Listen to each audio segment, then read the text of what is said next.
કોંગ્રેસથી નારાજ મોહરમ અહેમદ પટેલના પુત્ર ફૈઝલ પટેલે નવા કોંગ્રેસ એપી ગ્રુપની જાહેરાતના 24 કલાકની અંદર જ ફેરવી તોડ્યું છે. કોંગ્રેસથી નારાજ મોહરમ અહેમદ પટેલના પુત્ર ફૈઝલ પટેલે નવા કોંગ્રેસ એપી ગ્રુપની જાહેરાતના 24 કલાકની અંદર જ ફેરવી તોડ્યું છે.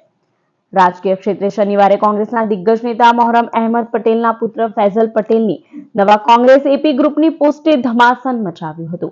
તેની સોશિયલ મીડિયા ઉપર આ પોસ્ટ બાદ દેશના રાજકારણ અને કોંગ્રેસ પક્ષમાં પણ હલચલ મચી ગઈ હતી.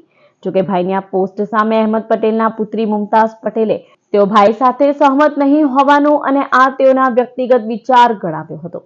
ફૈઝલ પટેલ રવિવારે પોતાના માદરે વતન અંકલેશ્વરના પિરામણ ગામ આવ્યા હતા, જ્યાં તેઓ પોતાની આ પોસ્ટ અને કોંગ્રેસનું વિભાજન કરી નવા કોંગ્રેસ એપી ગ્રુપ બનાવવાથી પલટી ગયા હતા.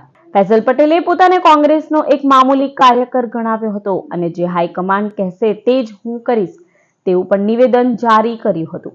સોશિયલ મીડિયા ઉપર મૂકેલી પોસ્ટને તેઓએ સમર્થકો અને કોંગી કાર્યકરોનો અભિપ્રાય જાણવા મૂકી હોવાનો મત વ્યક્ત કર્યો હતો. સાથે ફૈઝલ પટેલે નારાજગી પણ વ્યક્ત કરી હતી કે દેશના એક બાદ એક ચૂંટણીના કોંગ્રેસ હારી રહી છે. બિહારમાં પણ હાર બાદ કોંગ્રેસના કાર્યકરોમાં ભારે નિરાશા ફેલાઈ ગઈ છે. તો વર્ષ 2024ની લોકસભા ચૂંટણીમાં ભરૂચ બેઠક ઉપર કોંગ્રેસે આપના ઉમેદવારને ટિકિટ આપતા ભરૂચ અને નર્મદાના કોંગ્રેસ સમર્થકો અને લોકો ભારે નારાજ થયા હતા.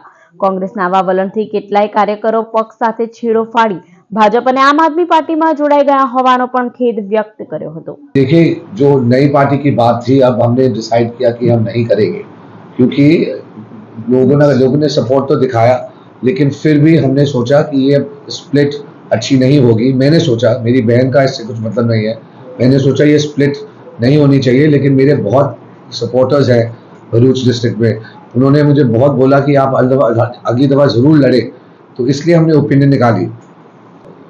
ये तो हाईकमान चूज करेगी क्या पोजीशन मिलेगी मुझे.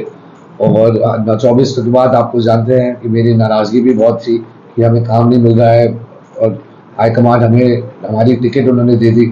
तो हमारे टिकट देने के बाद आपने देखा है कांग्रेस के सम वर्कर्स इतने सारे आम आदमी पार्टी में चले गए, बीजेपी में उन्होंने ज्वाइन किया. तो बुरा लगता है कि हमारे कार्यकर्ता इतने नाराज़ हैं, इतने निराश में हैं. और मैं चाहता था कि मैं उनकी आवाज़ बनूं और वो मेरे पास, वो मैं आवाज़ बनूं, वो चाहते थे कि मैं उनकी आवाज़ बनूं कि वापस उनको आगे ले जाएं हम.